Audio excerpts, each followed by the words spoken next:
Doggone, Larry Davis. So you're driving solo now, huh? Yep. Dad let me take her out alone for the first time yesterday. Larry, that's swell. I hope you'll be a safe driver like your dad. How many, Larry? Oh, shoot the works, Mac. Make it 5. Goes on Dad to count today.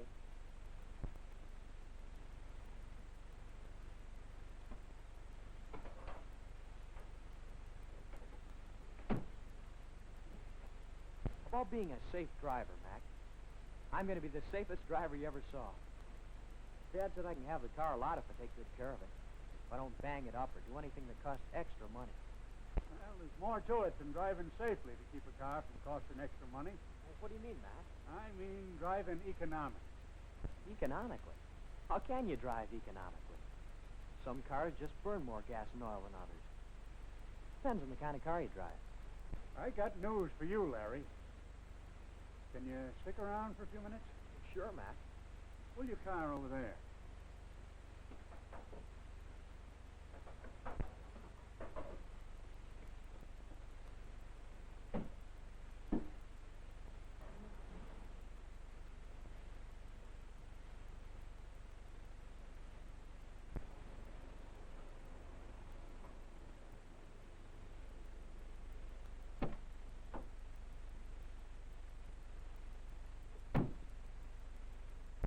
I still say that economy depends upon the kind of a car you drive, doesn't it?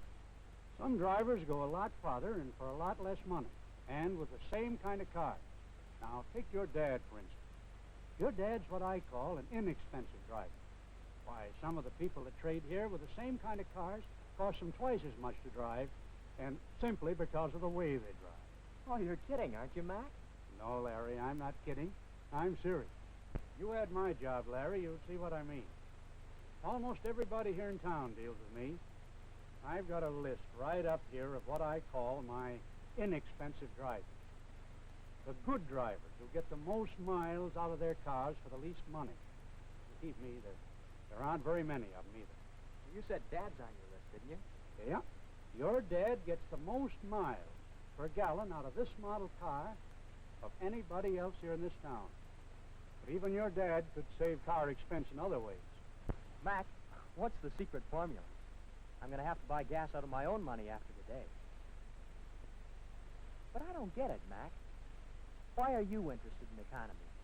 I should think you'd want people to spend money. You see, Larry, I figure it this way. I'm in the business of selling service to my friends and neighbors.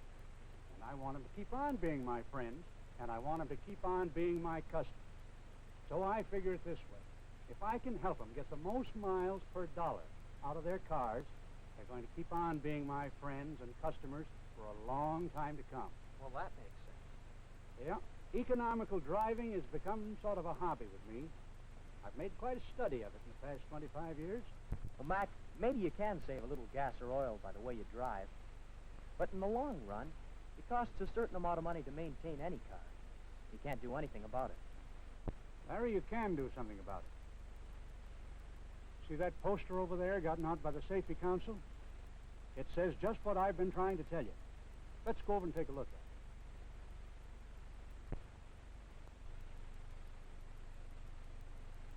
Drive cheaply and you drive safely. Save engine wear, clutch, brakes, tires, and gasoline. Can you really save on all those things? You sure can, Larry. Well, what's the most important, Mac? Everything is important. The big things and the little things. Now, for instance, take the finish on your car there. To keep it looking bright and new, you want to wash it frequently. And that goes for the chrome as well as the paint. You see, washing not only removes the dirt, but it removes all the corrosive substances, such as salt and calcium chloride, that you pick up while you're driving along the road. Well, keeping this buggy clean's one of my regular jobs. Well, believe me, Larry, that pays off. That's why your dad always gets such a good trade-in. Let's go over and take a look at that car over there. Now, this car belongs to what I call an expensive driver. He doesn't take any care of it. See the way these dents are starting to rust through? And yet the man who owns this car is always kicking because he doesn't get enough for his cars when he trades them in. I see what you mean now, Mac. But what about those other things on the list? I mean it. I'm serious. Okay, Larry, you asked for it. Let's go right down the list, starting with engine wear. In cold weather particularly, I believe in babying an engine a little when you start it. And in cold weather, you should always let your engine run for a minute or two before you drive it off. You see, cold oil doesn't circulate as freely as warm oil. And any time of the year, once the car is underway, I always give my engine time to hit its stride. You know, your car is like a good runner or a fast track man. It has to warm up slowly. So watch your temperature gauge. When it reaches normal, that means it's okay with your engine to drive normally in all gears. And I know from experience that climbing hills can be mighty hard on your engine, too. If your engine strains and labors in high gear, shift down. When you shift down, you'll climb the hill just as fast and with no extra wear on your engine. Of course, if your car has an automatic transmission, it'll take care of itself. But right now, we're talking about a car like your family. Well, it makes sense to me, Mac. What's next on the list? The clutch. And you can save on that, too, by learning to do just one simple little thing. Keep your left foot on the floor. On the floor? Yes, sir. By keeping it there, you can't ride the clutch and unconsciously cause the slippage that grinds away the clutch lining. Clutch work runs into big bills. Just remember, keep your left foot on the floor until you actually need to use the clutch. When you start your car moving, let the clutch out slowly and step on the gas slowly. Fast jackrabbit starts help wear out the clutch, the tires, and the whole car. And another thing. On a hill, use the foot brake to keep your car from rolling back. And if you kill your engine on a hill, either use the foot brake or the handbrake to hold the car. Holding your car by slipping the clutch not only causes a lot of extra clutch wear, it's not safe. You know, of course, that the clutch works in close coordination with the brakes, or at least you should make them work that way. But you'd be surprised how few people do it.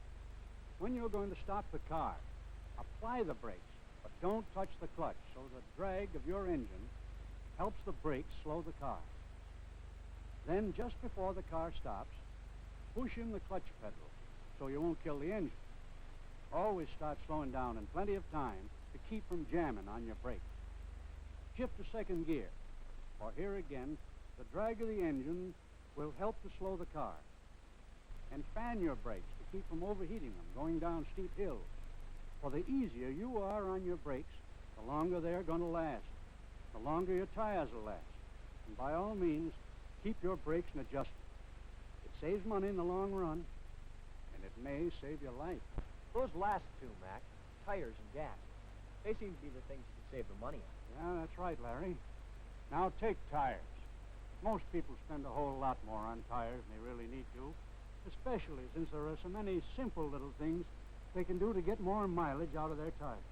For example, it's smart to check your tire pressure regularly. And I find that it's just as easy to stay off the car tracks, to drive around holes, to avoid broken glass, to keep from scraping the tires against the curb, and to keep from running your tires into the curb. And another thing, easy on the brakes is easy on the tires. The tire marks you sometimes see on the road are written in rubber. Rubber scraped off the tire. Wasted rubber. Wasted money. And take it slow and easy on the turns. Loud tire squealing means too much speed or too light tire pressure. And both cost money in extra tire wear. Not too long ago, I saw some tests of what actually happens to a tire in a fast turn. You know, you could actually see the rubber flying off that tire, ground to bits. And that rubber flying away is money flying away. The modern tire has a lot of miles built into it. Miles that you throw away when you stop and start too fast. You know, people do funny things sometimes. You know old Mrs. Martin? Oh, yeah, I know her. Well, yesterday she came bumping in here on a flat tire. Wait a minute, I'll show you.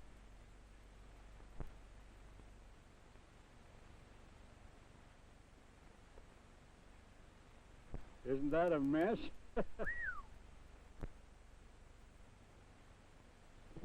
So I went out. She says, young man, I've just had a puncture, and I want you to fix it for me. I'm going up the bank, and I'll be back in half an hour. I said, Mrs. Markham, that tire is ruined. Why didn't you call somebody and have it fixed on the road or get towed in? She says, young man, I just drove that tire 4 blocks. Now, you get it fixed and have it fixed right away when I get back. Well, what did you do? You couldn't fix that, Mac. Well, I saw her coming, and I was all ready for it. I had the tire to right here, and I said, Mrs. Markham, I've been trying to find some way to fix your tire. She almost blew her top then, but she shelled out for a new tire and tube just the same. Then a whole lot cheaper for her if she paid for a towing job or having the tire fixed out on the road. If people that have punctures would only get somebody to fix it, they don't know how to do it themselves, they'd save themselves a world of money. Hey, Mac, what time does Mr. Donaldson want his car? Not till 5 o'clock, Jack. Is Mr. Donaldson on your list of inexpensive drivers? Oh, he sure is, Larry, right at the top. He gets by spending pennies, where expensive drivers would have to spend dollars. Have you got time to listen to the rest of it? Well, sure, Mac. I have if you have. All right, let's go over and sit down.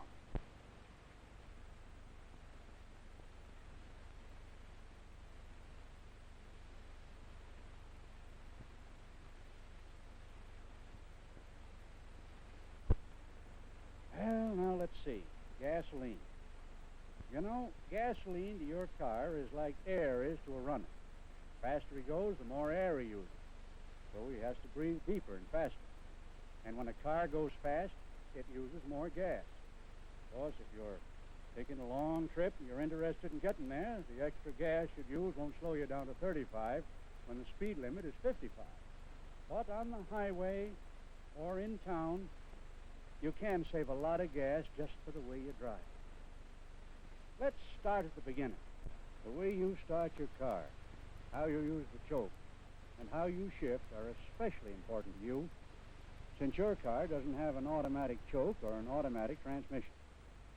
To start a cold engine, pull the choke out. Just as soon as the engine starts, push the choke in at least halfway.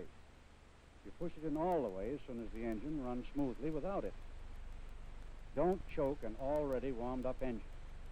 Over-choking can waste more gas than any other bad driving habit. Take it easy when you start.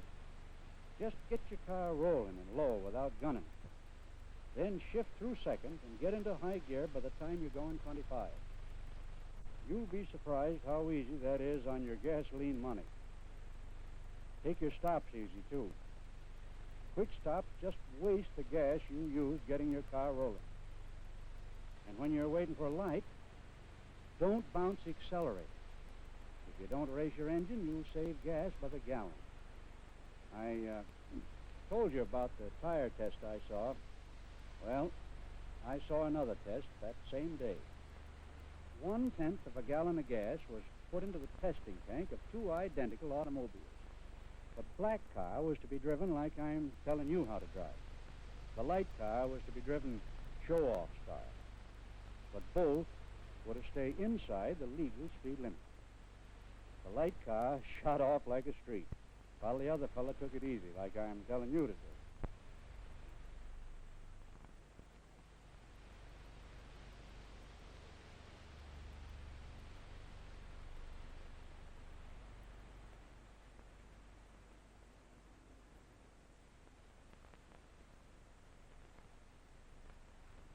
In no time at all, the light car was stalled, out of gas.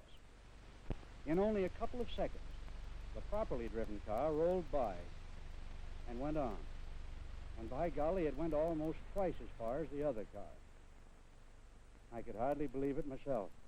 It just goes to show you that good driving pays off any way you take it. More miles per gallon or more money in the pocket. Well, Larry, that's the story of getting the most out of your car for the money. Gee, thanks, Mac. Let me see if I've got it all straight. You save on engine wear by warming the engine up thoroughly before starting off. By driving slowly at first, to let the engine hit its stride, and shifting into a lower gear when the engine's working too hard. You save your clutch by keeping your left foot on the floor, by avoiding jackrabbit starts, By using your hand brake or foot brake to keep the car from rolling backward. You save your brakes by letting the engine help brake the car whenever possible. By slow stops, by fanning the brakes, and by keeping them adjusted. You save on tires by taking it slow on the curves, by avoiding car tracks, broken glass, holes, by not scraping or bumping into the curb, by easy starts and easy stops, and by checking the pressure regularly. And you save on gas by properly choking, by keeping your foot off the accelerator when you're stopped in traffic, and by shifting into high by the time you're going 25. Well, that's all there is to it. You save on everything and you get there just as fast. Gosh, Mac, thanks a million. I won't forget a word of it. You know, I'd better head for home.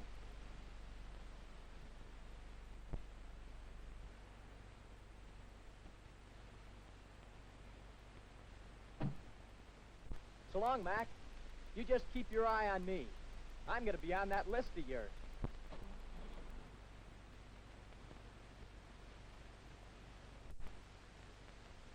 I bet he will at that.